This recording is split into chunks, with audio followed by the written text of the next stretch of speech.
तो फिल्म की शुरुआत 1991 से होती है। हमें दो बहन भाई मिशेल और क्रिस को दिखाया जाता है। क्रिस बहुत ज़हीन था। छोटी ही उम्र में वो एक ऐसा टेस्ट दे रहा था जिससे वो डायरेक्ट कॉलेज में एडमिशन ले सकता। एग्जाम से फ्री होकर जैसे ही मिशेल और क्रिस बाहर आते हैं, उन्हें आर्मी ऑफिसर्स रोक लेते हैं क्योंकि क्रिस ने कोस्मो रोबोट वाली शर्ट पहनी हुई थी, जो जाहिर कर रहा था कि उसे रोबोट्स पसंद है। लेकिन अब की दुनिया में रोबोट्स और इंसानों के बीच में जंग होने वाली थी। सीन कट होकर हमें इथर नामी एक साइंसदान दिखाया जाता है जिसे रोबोट से काफी ज्यादा नफरत थी। सालों पहले रोबोट्स को इंसानों की मदद के लिए बनाया गया था, जिनसे इंसानों ने काम करवाया, और जब रोबोट्स में मसला पैदा हो जाता तो इंसान इन्हें फेंक दिया करते थे। सालों से अपने साथ बुरा रवैया सहते हुए रोबोट्स अब थक चुके थे। अपना हक और इज्जत मांगने के लिए इन रोबोट्स ने अपनी एक टीम बना ली, जिनका हेड था पीनेट। इंसानों को रोबोट्स की ये हरकत पसंद नहीं आई। इस वजह से इंसानों और रोबोट्स के बीच में जंग के खतरे का खदशा शुरू हो गया। इंसानों पर घर में रोबोट्स रखने और उनसे काम लेने की पाबंदी लगा दी गई और दुनिया में हर तरफ जंग का माहौल हो गया। जंग के दौरान एक मिलिट्री ऑफिसर अपने हेड को रिपोर्ट करता है कि रोबोट्स इंसानों पर भारी पड़ रहे हैं क्योंकि वो थकते नहीं है। इंसान ये जंग हारने ही वाले थे कि साइंसदान ईथर ने एक नई टेक्नोलॉजी निकाल दी इंसानों की मदद के लिए। उसने न्यूरोकास्टर रोबोट्स बनाए जिसे इंसान कंट्रोल कर सकते थे, वो भी अपनी ब्रेन की मदद से। इस टेक्नोलॉजी को नाम दिया गया न्यूरोटेक का। इंसान इसमें अपने सर पर न्यूरो हेलमेट पहनकर इसकी मदद से न्यूरोकास्टर रोबोट को कंट्रोल करके जंग करने लगे। न्यूरोकास्टर रोबोट्स बिल्कुल रोबोट्स जैसे होते हैं और वो थके नहीं। ऐसे ही इस टेक्नोलॉजी की मदद से इंसानों ने रोबोट से जंग जीत ली। इस जंग में सबसे ज्यादा रोबोट्स को मारने का अवार्ड मेजर मार्क को दिया गया। जंग खत्म होने के बाद इंसानों ने रोबोट्स के साथ एक कॉन्ट्रैक्ट कर लिया, जिसकी वजह से रोबोट्स को डिस्ट्रॉय करने की बजाय उनको एक फैसिलिटी में कैद कर लिया। खैर, वक्त गुजरता रहा। साइंटिस्ट इथन ने अपनी न्यूरो टेक्नोलॉजी को और एडवांस कर लिया और इंसानों के माइंड को दो हिस्सों में डिवाइड करके एक वक्त में दोनों हिस्सों को न्यूरोकास्टर के साथ अटैच कर दिया। यानी कि इंसान एक टाइम में दो न्यूरोकास्टर रोबोट्स को हैंडल भी कर सकता था, और वो भी अपनी एक ही ब्रेन की हेल्प से। साथ में इंसान के पास ये भी ऑप्शन था कि वो अपने ब्रेन के एक हिस्से को न्यूरोकास्टर रोबोट के साथ अटैच करे और दूसरे से अपनी लाइफ एंजॉय करे। लोगों को टेक्नोलॉजी का ये एडवांस वर्जन बहुत पसंद आता है। पूरी दुनिया के लोग ये टेक्नोलॉजी यूज करने लगे, यहाँ तक कि स्कूल में भी न्यूरो टेक्नोलॉजी को यूज करना सिखाया जा रहा था। खैर, अब सीन कट होकर हमें 1994 का सीन दिखाया जाता है और हमारी लीड कैरेक्टर मिशेल को अपने फोस्टर डैड के साथ रहते हुए दिखाया जाता है। मिशेल जब स्कूल आती है तो उसे पता चलता है कि सभी स्टूडेंट्स को न्यूरोटेक हेलमेट की मदद से पढ़ाया जा रहा है, लेकिन मिशेल न्यूरो हेलमेट यूज नहीं करती है क्योंकि उसे अपना इंसानी रूप ही पसंद है। रूल्स को फॉलो ना करने की वजह से मिशेल को प्रिंसिपल ऑफिस में बुलाया जाता है। प्रिंसिपल मिशेल से कहती है कि अगर तुम स्कूल के रूल्स फॉलो नहीं करोगे तो मुझे तुम्हारी मॉम को कंप्लेन करनी पड़ेगी। तब मिशेल ने बताया, मेरी फैमिली एक एक्सीडेंट में मारी गई है। ये सुनकर प्रिंसिपल को बहुत दुख हुआ। यहाँ पर मिशेल को फ्लैशबैक में वो दिन याद आ रहा होता है जब उनका एक्सीडेंट हुआ था। उनकी कार के सामने हिरन आ गई थी जिसको बचाने के लिए उनकी कार क्रैश हो गई। इस एक्सीडेंट में मिशेल की हालत भी बहुत क्रिटिकल थी। उसे होश हॉस्पिटल में आई थी। तभी उसे अपने सामने चश्मा पहने एक डॉक्टर नजर आई, जिन्हें देखते ही डर के वो ख्वाब से उठ जाती है। आंख खुलते ही उसे ऐसा महसूस हुआ कि जैसे कोई छुपकर उसके घर में घुसने की कोशिश कर रहा है। डर के वो बेड के नीचे छुप गई। बाहर जो कोई भी था वो उसके रूम में आ जाता है। ये एक कॉस्मो रोबोट था जिसने बेड उठाकर उसे ढूंढ लिया। मिशेल ने जब उसे मारने की धमकी दी तो रोबोट ने उसे अपने सर की तरफ इशारा करके एक वायर जोड़ने का कहा। मिशेल ने वो वायर जोड़ दी। तब वो रोबोट बोलने लगा और उसे बताया कि मैं तुम्हारा भाई हूँ। ये कहते ही अचानक से वो गिर पड़ता है। पीछे देखा तो उसके पोस्टर डैड ने आकर उसके ऊपर हमला किया था। आज के दौर में इंसानों पर रोबोट्स रखने की पाबंदी लगाई गई थी। वो गुस्से से कहते हैं कि फौरन से पहले इसको घर से बाहर निकालो। मिशेल आगे होकर कहती है कि आपकी ही लापरवाही की वजह से अंदर आया है। उसकी बदतमीजी देखकर वो मिशेल के ऊपर भी हमला कर देते हैं। ये देखकर रोबोट को गुस्सा आता है और वो उठकर मिशेल के फोस्टर डैड के ऊपर हमला कर देता है। इस हमले से वो दीवार के साथ टकराकर नीचे गिर गए। वो अब पुलिस में इन्फॉर्म ही करने वाले थे, लेकिन इससे पहले मिशेल ने उन्हें बेहोश कर दिया। फिर अपने कोस्मो रोबोट को यहाँ से लेकर निकल गई। काफी दूर आने के बाद मिशेल रास्ते में रुककर उस कोस्मो रोबोट से पूछती है कि तुम ये क्यों कह रहे थे कि तुम मेरे भाई हो? क्या तुम्हारे अंदर मेरे भाई की कॉन्शियस है? रोबोट हाँ में जवाब देता है। मिशेल इमोशनल हो जाती है और उससे पूछती है कि मेरे भाई की बॉडी कहाँ है? रोबोट उसे इशारा करके समझाता है कि तुम्हारे भाई की बॉडी के बारे में चश्मे वाले डॉक्टर को पता है। मिशेल को याद आता है ये वही डॉक्टर है जिनको मिशेल ने बताया था कि तुम्हारा भाई मार गया है।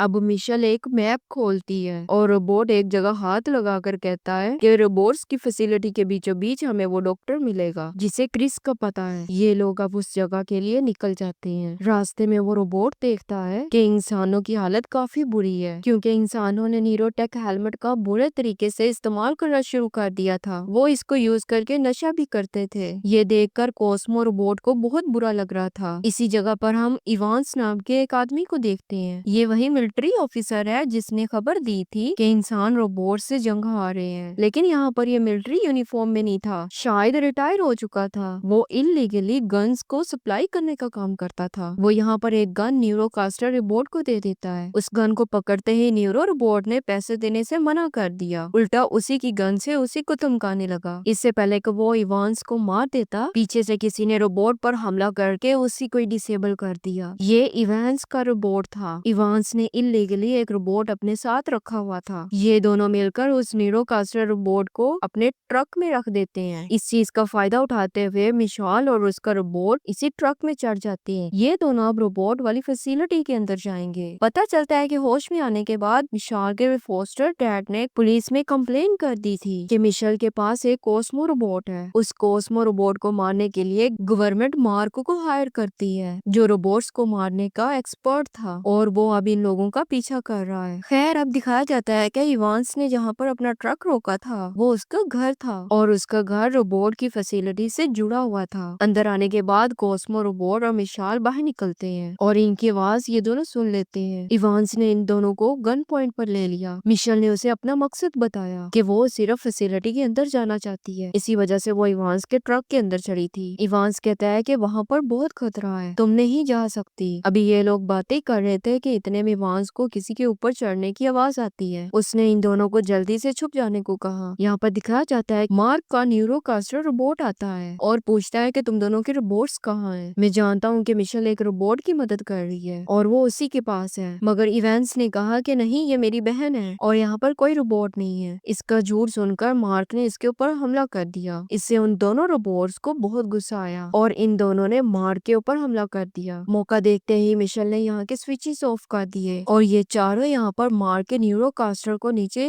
धंसाते हुए खुद वहाँ से भाग निकले। और यहाँ पर असली मार्क अपना न्यूरो हेलमेट उतार कर बहुत ज्यादा गुस्से में दिखाई दिया। ये लोग भागकर जिस जगह पर पहुंचे थे वो बहुत ही खतरनाक थी। इवांस भड़का हुआ था क्योंकि यहाँ से बाहर जाने का कोई और रास्ता भी नहीं था। वो मिशेल पर बहुत ज्यादा गुस्सा करता है और इसी दौरान वहाँ पर स्कैवेंजर्स रोबोट्स भी आ जाते हैं, जो दूसरे खराब हुए रोबोट्स को मार कर अपने अंदर उनके सही पार्ट्स लगाकर अपनी लाइफ बढ़ाते हैं। खैर, इधर उधर देखने पर इवांस के रोबोट टिम को बहुत बड़ा रोबोट और वैन मिल गई। जिस बड़े से रोबोट को इवांस के रोबोट ने कंट्रोल करना शुरू कर दिया था, वो यहाँ से निकलने ही वाले थे। मिशेल ने उनसे मदद मांगी और कहा कि मैं एक डॉक्टर को जानती हूँ जो यहीं रहते हैं, वो यहाँ से बाहर निकलने का रास्ता जरूर जानते होंगे। अगर तुम हमारी मदद करो तो तुम यहाँ से निकल पाओगे। इवांस उनकी मदद करने के लिए मान जाता है। ये लोग एक वैन में बैठ जाते हैं, जिस वैन को वो बड़ा सा रोबोट उठाकर चल रहा होता है। मिशेल ने इवांस से कहा कि तुम्हें ये रोबोट कहाँ से मिला था। इवांस कहता है कि ये रोबोट मुझे जंग के दौरान मिला था। मैं रोबोट के खिलाफ जंग लड़ रहा था और उस जंग में मेरी दोनों टांगे जख्मी हो गई। तभी इस रोबोट ने मुझे बचा लिया था और आज मैं इसी की वजह से जिंदा हूँ। इसका मेरे ऊपर बहुत बड़ा एहसान है। जंग के खत्म होने के बाद जब से रोबोट पर बैन लगा है, तब से मैं इसके साथ छुप के रहता हूँ। सीन काट होकर हमें साइंटिस्ट इथन दिखाया जाता है, जो जब अपनी मोम के पास था तो उसने देखा कि उसकी मोम की मेमोरी लॉस हो रही है। उसने जब इसकी रीजन तलाश की तो उसे पता चला कि ये उसकी न्यूरो टेक्नोलॉजी की वजह से हो रही है। वो भड़क कर अपनी लैब में आता है और डॉक्टर से कहता है कि हमारी सर्विसेज खराब कैसे हुई। डॉक्टर बताता है कि क्रिस हार गया है, जिसकी वजह से हम ये न्यूरो टेक्नोलॉजी चला रहे थे। साइंटिस्ट को गुस्सा आया कि क्रिस कैसे भाग सकता है, उसकी बॉडी तो हमारे पास है। तब डॉक्टर ने बताया कि क्रिस ने अपना कुछ कॉन्शियस एक रोबोट में डालकर उसे भगा दिया था। इसी वजह से हमारे न्यूरोटेक में मसला हो रहा है। ईथन गुस्से में अपने डॉक्टर से कहता है फौरन से पहले उस रोबोट को ढूंढो, वरना मेरी कंपनी तबाह हो जाएगी। ईथन ने अब खुद नैनोटेक की दुनिया में जाकर मार्क से कांटेक्ट किया और उसे कहा कि तुम मेरी हेल्प करो। एक रोबोट भाग गया है जिसकी वजह से मेरा सारा न्यूरोटेक सिस्टम चलता था। तुम उसे पकड़ लाओ, मैं तुम्हें मुंह मांगा इनाम दूंगा। मार्क बताता है कि मैं पहले से ही उस रोबोट और उसके साथ वाली लड़की मिशेल को ढूंढ रहा हूँ। तब ईथन कहता है कि चलो ठीक है, उस लड़की को पकड़कर जेल में डाल देना और रोबोट को मुझे दे देना। अब अब मार्क का पुराना न्यूरोकास्टर सूट तो मिशेल और उसके साथियों ने तबाह कर दिया था, इसलिए ईथन ने मार्क को एक न्यू टेक्नोलॉजी वाला न्यूरोकास्टर रोबोट फ्री में दिया। सीन कट होकर हमें मिशेल और बाकी लोग दिखाए जाते हैं जो कि एक अजीब सी जगह पर खड़े हुए थे। अचानक किसी ने उन पर फ्रिज फेंक कर हमला कर दिया और ये बड़ा सा रोबोट टीन जख्मी हो जाता है। थोड़ी देर में वहाँ पर बहुत सारे रोबोट्स ने आकर उन्हें बंदी बना लिया और उन्हें ले गए डॉक्टर पीनट के पास जो कि इन सब के लीडर थे। मिशेल उनको देखकर हैरान थी कि वो आज तक जिंदा है। हेड उनसे पूछता है कि तुम्हारा यहाँ पर आने का मकसद क्या था? हमें मारने के लिए इंसान अक्सर यहाँ पर आते रहते हैं। मिशेल कहती है कि मैं यहाँ पर किसी को नुकसान पहुँचाने नहीं आई हूँ, मैं सिर्फ एक डॉक्टर को ढूंढने आई हूँ जो इसी फैसिलिटी में रहते हैं। हेड कहता है कि हाँ, यहाँ से काफी दूर एक हेड ऑफिस है जहाँ पर वो रहते होंगे। डॉक्टर पिनेट मिशेल से पूछते हैं कि आखिर तुम उस डॉक्टर को ढूंढना क्यों चाहती हो? वो बता देती है कि असल में मैं अपने भाई को ढूंढ रही हूँ जिसका कॉन्शियस इस कॉस्मो रोबोट के अंदर है और मुझे खबर मिली है कि मेरे भाई की बॉडी ईथन कंपनी के पास है। डॉक्टर पिनेट भी परेशान हो गए कि आखिर एक बच्चे को रखकर वो अपनी फैसिलिटी में क्या करेंगे। इसका जवाब मिशेल के पास भी नहीं होता है। यहाँ पर दिखाया जाता है कि मिशेल और वैंस आगे जाने के लिए तैयार थे। डॉक्टर पिनेट इन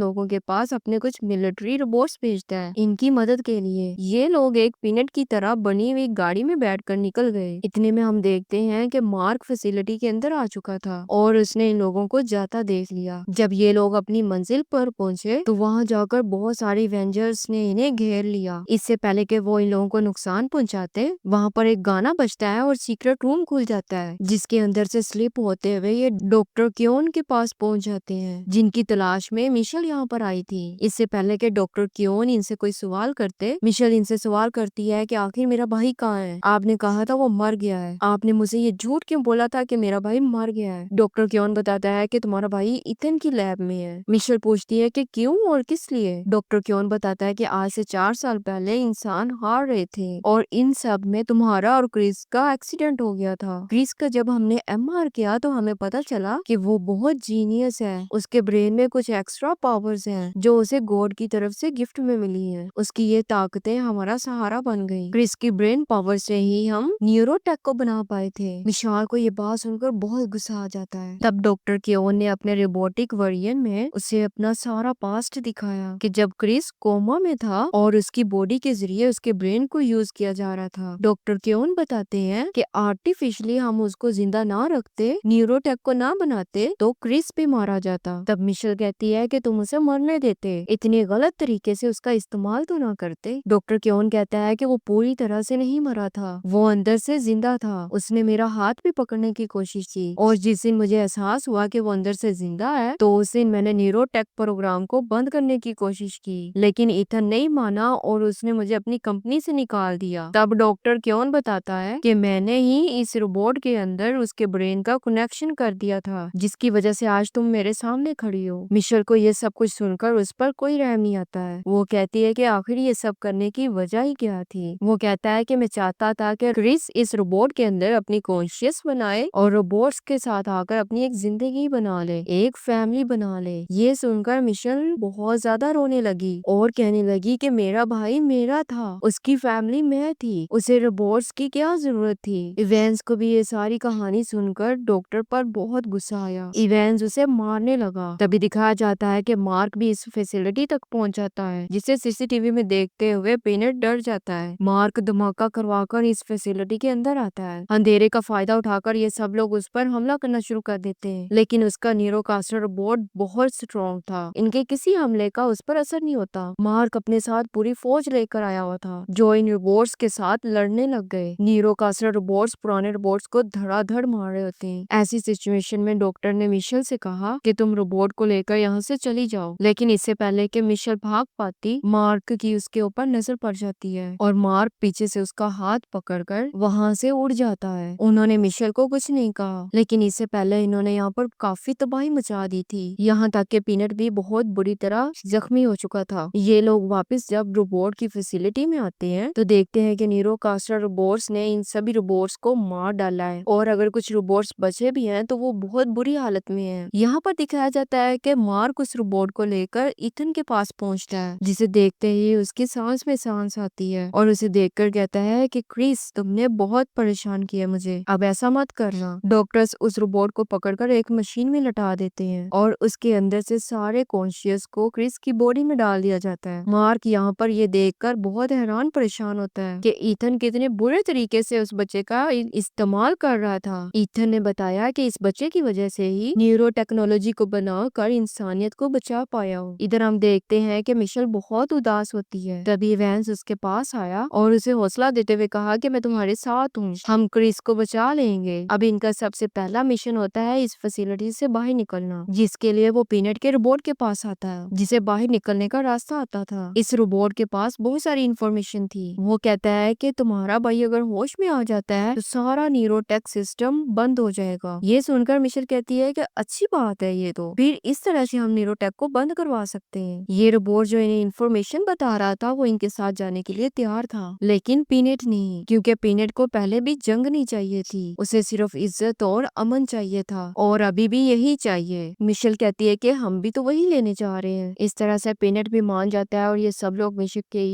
ये लोग एक गोल सी शेप में बैठकर उस जगह पर पहुंच जाते हैं जहाँ पर ईथन की लैब थी। ये लोग एक बहुत बड़े रोबोट को अपने साथ लेकर आए थे, जिसके जरिए ये कार्स को टॉयज की तरह उठाकर फेंक कर लैब पर हमला करने। अंदर बैठे ईथन ने सबको देख लिया था। ईथन ने मार्क को हुक्म दिया कि वो अपनी टीम के साथ मिलकर इनको खत्म कर दे। इस बड़े से रोबोट को इवेंट्स कंट्रोल कर रहा था, मगर न्यूरोटेक रोबोट्स इसके बड़े रोबोट की तबाही कर देते हैं। इससे पहले इवेंट्स भी इस रोबोट के फटने से मारा जाता, पहले ही वो रोबोट के अंदर से जंप कर देता है। यहाँ पर दिखाया जाता है कि पीनट भी एक बहुत बड़े रोबोट को कंट्रोल करते हुए यहाँ पर आता है। बाकी भी बहुत सारे कॉस्मिक रोबोट्स भी न्यूरोटेक रोबोट्स के साथ लड़ने लगते हैं। जब सबका ध्यान बाहर होने वाली वार में होता है तो मिशेल इस चीज का फायदा उठाकर अंदर चली आई। मिशेल ने अपने रोबोट्स के जरिए इन सभी साइंटिस्ट को डरा कर भगा दिया, जिसके बाद इसने यहाँ पर मौजूद एक न्यूरो हेलमेट को पहन लिया जो उसके भाई से कनेक्टेड था। बाहर दिखाया जाता है कि मार्क एक बहुत बड़ा न्यूरोकास्टर सूट पहनकर आता है, जिसकी मदद से उसने यहाँ पर तबाही मचाना शुरू कर दी। मार्क ने पीनट के ऊपर भी गन तान ली कि तुम अब क्यों जंग कर रहे हो। तो पीनट ने कहा कि आजादी से बड़ा कुछ नहीं होता है। वो कहता है कि अगर मेरी डेथ से मेरे बाकी साथियों को आजादी मिल जाती है तो मुझे ये मौत कबूल है। उसकी बात सुनकर मार्क इम्प्रेस्ड हो जाता है और उसे कहता है कि तुम्हारे अंदर एक इंसान से भी ज्यादा इंसानियत है। मैं आज एक इंसान से मिला जिसके अंदर रोबोट से भी कम फीलिंग्स हैं। वो ईथन की बात कर रहा था, जिसने एक बच्चे का इस्तेमाल बेदर्दी से किया हुआ था, सिर्फ अपने प्रोडक्ट को कामयाब बनाने के लिए। यहाँ पर मार्क फैसला करता है कि अब वो और ईथन का साथ नहीं देगा, बल्कि वो हक का साथ देगा। सीन काट होकर हमें मिशेल को दिखाया जाता है, जो न्यूरोकास्टर हेलमेट की मदद से अपने भाई से मिलने लगी। इस दुनिया के अंदर वो अपने घर में होते हैं। यहाँ पर मिशेल क्रिस से कहती है कि उठो चलो, हमें यहाँ से चलना है। जिस पर क्रिस कहता है कि नहीं, मैं यहाँ से नहीं जा सकता। मैंने इस दुनिया को अंदर से देखा है और मैं जानता हूँ कि मेरा इस्तेमाल करके इस दुनिया को तबाह कर दिया है। मेरा यहाँ से निकलना पॉसिबल भी नहीं है, क्योंकि मैं मर चुका हूँ। इन्होंने मेरे दिमाग को आर्टिफिशियली जिंदा रखा हुआ है और मेरे दिमाग से ये न्यूरोटेक चल रही है। मिशेल कहती है कि फिर आखिर तुम चाहते क्या हो। क्रिस उसे कहता है कि अगर मेरा दिमाग और ज्यादा एक्टिव रहा तो ईथन मेरे दिमाग को इस्तेमाल करके इस पूरी दुनिया को तबाह कर देगा। अच्छा यही है कि तुम मेरे दिमाग को मार डालो ताकि न्यूरोटेक भी बंद हो जाए और ये सारी तबाही भी। मिशेल इन सब के लिए राजी नहीं थी। क्रिस कहता है कि याद है ना, तुम कहती थी कि मैं इस पूरी दुनिया को बदल सकता हूँ, इसलिए इस दुनिया को बदलने में मेरी मदद करो। ये कहते ही वो दोनों आपस में गले लगते हैं। सीन यहाँ से असली दुनिया में शिफ्ट होता है, जहाँ पर मिशेल होश में आ गई थी। उसने आगे बढ़कर क्रिस की सारी मशीन्स को ऑफ कर दिया, जिसकी वजह से क्रिस पूरी तरह से मारा जाता है और न्यूरोटेक तबाह हो गई। यहाँ पर दिखाया जाता है कि वैंस के रोबोट हार रहे होते हैं। जैसे ही न्यूरोटेक बंद होती है, यहाँ के सारे रोबोट्स गिरने लगते हैं और ऑटोमेटिकली वैंस ये जंग जीत जाता है। इस टाइम उसकी खुशी का ठिकाना ही नहीं था। वो जोर से चिल्लाया। अगले ही पल उसे अपने रोबोट टीम की याद आई। जैसे पीछे मुड़कर देखता है तो उसका रोबोट पूरी तरह से खराब हो चुका होता है। वो मर चुका था। ये देखकर उसकी सारी खुशी गम में बदल गई। लेकिन तभी वो देखता है कि टीम के अंदर तो एक छोटा वर्जन भी था, जिसने एक बड़े से रोबोट को कैरी किया हुआ था। ये देखकर इवेंट्स के अंदर जान में जान आती है। इसके बाद इवेंट्स मिशेल को ढूंढने के लिए अंदर जाता है और जब बाहर आया तो इन लोगों को पता चलता है कि दुनिया में सारे न्यूरो रोबोट्स काम करना बंद कर गए हैं। न्यूज में भी ये बात फैल गई। इसके बाद मिशेल का इंटरव्यू होता है। मिशेल ने न्यूज में सब सच बता दिया कि कैसे एक बच्चे का इस्तेमाल करके ईथन ने इस न्यूरो टेक्नोलॉजी को चलाया हुआ था। इस वजह से ईथन को जेल हो गई। वो बताती है कि ईथन ने न सिर्फ न्यूरोटेक की मदद से रोबोट्स को हराया था, बल्कि इंसानों को भी किसी काम का नहीं छोड़ा था। इंसानों को न्यूरोटेक की आदत पड़ चुकी थी। थी। असली दुनिया में इंसान ही इंसान का सहारा है, ना कि ये न्यूरोटेक रोबोट। हमारे इमोशंस और मिलना जुलना ही एक दूसरे का सहारा है। अगर आगे बढ़ना मुश्किल लग रहा है तो हम सब मिलकर एक दूसरे का साथ देंगे। उसकी ये स्पीच सबको बहुत अच्छी लगी। इवेंट्स में इमोशनल होकर उसके गले लग गया। मूवी के पोस्ट क्रेडिट सीन में हमें रोबोट्स का एक झुंड दिखाया जाता है, जिसमें कॉस्मो रोबोट भी था। एकदम से वो उठ खड़ा हुआ, इस मैसेज के साथ कि अभी भी उसके अंदर क्रिस की कॉन्शियस बाकी थी। यही दिखाते हुए ये कहानी यहीं पर खत्म हो जाती है।